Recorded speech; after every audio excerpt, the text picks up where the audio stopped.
Good morning, entrepreneurs and builders. Welcome to the Breaking Business Podcast, where we don't just talk marketing and entrepreneurship, we dissect it, we challenge it, we extract those golden nuggets that you can actually use every single day. Business is in your blood, and I'm here to make it boil. I'm your host, Dr. Wood. Now let's break it down and build something great. Alrighty, now that I'm in a more comfortable spot, let's jump right into it. The profit potential of this lizard business that I was talking about. In short, yes, there is money in lizards, especially in these things called designer morphs, which are rare breeds of skin tone, skin type, skin color, which some of these rare morphs will go for anywhere between $1,000, $2,000 profit, whereas legendary ones have been seen to hit around 50,000. But since we're going to go with the average, we're going to go with the common, it's around $20 to $50 for the common types. To earn real money at this endeavor, I found out you'll likely need to specialize and build a reputation around your breeding methodology. Smart breeders don't just sell the animals, they sell the process, the closer, the enclosures, the feeders, consultations, care guides. Some have their own particular methodology around building growth of their reptile versus techniques for the actual mating ritual system. But margins, which are obviously more important to the profit potential, a lot of breeders have reported around 50 to 65% net profits. But remember, that's after covering all the expenses. Revenues vary widely from species and setup size. You can get lucky with the more tantalizing morphs. Most serious breeders will then turn around and reinvest these profits to scale and make it a long-term gain. Like any type of business, after you reach the first 6-7 months of reinvesting, it starts to compound after that. But with that being said, what do the startup costs look like? If you're serious about this and you really want to put it in, you need to expect somewhere between 10,000 to 50,000 for professional setup for the entire breeding business. I'm talking about the breeding stock. Rare equals pricier. So if you want to try to up your game in terms of genetics and playing that, then it's going to cost you more, obviously.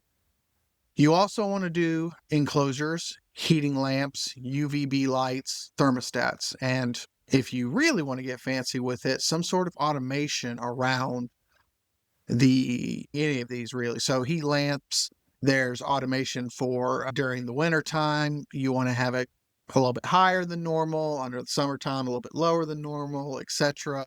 And same for the UVB lights. You can have a night cycle, day cycle automation.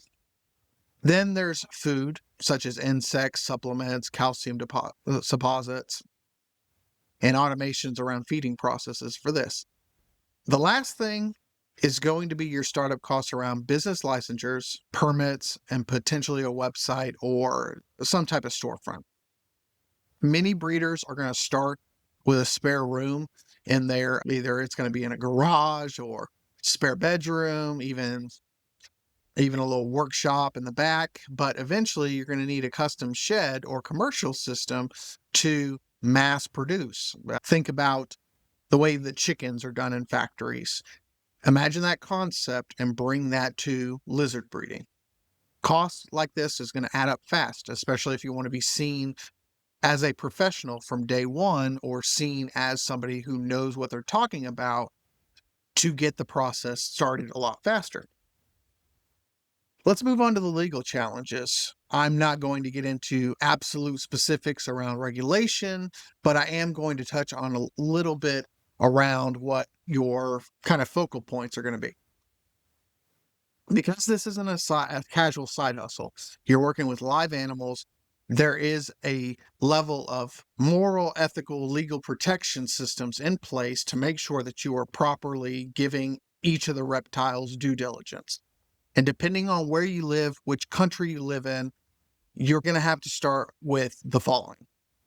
1, a pet dealer license. And this, again, depending on where you live, can vary state by state, country by country, depending on what type of reptile. Some are more into the genetic makeup. Some are just classifications of lizards. You have If you're selling snake versus turtles, there might be a completely different system in place for compliance. But you want to, using this in conjunction with your documentation for every single animal you sell, documentation for your process of feeding, watering, sheltering, anything that basically covers your ass around making sure that you treated the animals properly in their care. You're not abusing them, you're not starving them, you're not putting them into an enclosure, creating stress conditions. This type of compliance, depending on which animal welfare government body that you report to in your specific area, you can get more details. Just research, right? Research what species that you're trying to sell and where you're located to get started, and around the legalities. Some species are going to be restricted. Obviously, some are going to be more exotic than others. You don't want to get into a exotic animal trafficker situation. Definitely do further research on the legalities before you even. If I had to rank, legalities should be the first thing before you look into profitability. You need to keep records. You need to follow up. You need to adhere to the changes week by week, month by month. These shifting laws are very important when dealing with live animals. With that, those three main things, the profit potential, startup, legal challenges, I want to talk a little bit about the daily grind that you might be facing when you start up this business. It's not in the traditional sense of a passive income. So passive income in your mind is usually I put money somewhere and more money appears. Something happens, more money appears. I don't have to mess with it day to day. This is not that type of passive. The passive comes from the fact that you don't need to actively participate in the literal mating process between the animals, but you do need to do certain things like daily feeding, misting if you have an enclosure that doesn't have automated misting. We're talking about cleaning, health checks. If you are mass producing the breeding, mass producing eggs, you're going to want to think about egg incubation and hatchling care. No juvenile and egg hatch system is going to be the same between different animals. Then there is the aspect of pet vet visits. So with exotic species, you can't take it down to a generic place that does cats and dogs. You need to find where your exotic species can be adhered to. And then you're going to think about things like electricity bills, heat bills, and then the humidity and lighting. Don't forget that customer service, shipping, website management, marketing, these, I would say, regular but not regular parts of operating your business, you're going to have to pay more attention to. And that weekend off that you were thinking of from a traditional brick and mortar product selling store, you might end up packaging the live animals, doing overnight delivery. You can't send out a mass of lizards in a crate for weeks on end with little food and no water. You know, they're going to die. You're not adhering to regulation. And then there's the idea that you might have like frequent vacations with this business. No, probably not, unless you find someone who's qualified to cover for you and adheres to all the things that you need to adhere to. So, with all that being said, who succeeds in the type of business who succeeds in the reptile breeding business? What's their personality like? And there's typically three types that we go into. There's the hobbyist turned pro breeder who grows from the passion, invests slowly, and builds trust in the niche. They're not millionaires, obviously, but they are sustainable and they focus on this being their passion project. It's the slow grow, the long haul, the people who are going to be doing it for decades at a time. And then there is, similar to dog breeders, there's going to be the morph investor who goes all in on these high-end genetics. Koi fish breeding is also one that does this, where they focus on the bright, the bright, the pretty, the golden koi, and they can sell for 40, 50,000. And this is a high risk, high reward because, again, it's live animals. If you don't have a deep knowledge of the trends or genetics or even the breeding process, you could accidentally kill a multi-thousand-dollar lizard.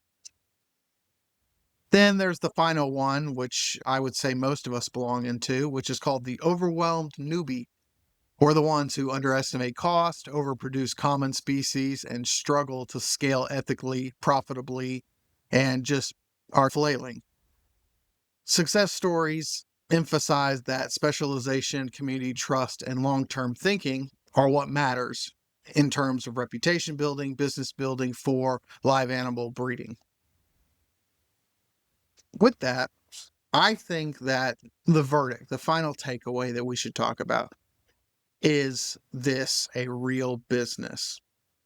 And the answer is, of course, if you are serious, you educate yourself on the process, and you're passionate about the animals themselves, you shouldn't go into this thinking, oh, it's going to be sticking two animals in a cage together and feeding them until they breed. No, it's not going to be that easy. There is a high barrier to entry in terms of financial investment and time commitment. But if you add a lifestyle of passion and professionalism to this, and you dedicate yourself with this, along with doing legal due diligence, knowing that every rule is there for a reason to protect yourself, the animals, and the populace at large, then it's a good niche. If you're looking for it to be fast cash, though, that's not going to happen. And I wouldn't recommend this if your mentality is fast cash. But let me know in the comments, do you think that selling lizards sounds like a business that is viable? Do you think you'd try it sometime? Or is it better kept as a hobby, small time, and shouldn't be something that's monetized? If you agree with my opinions or agree with my process, let me know below. If you disagree, also let me know below. And I hope to see you guys in the next one. Bye.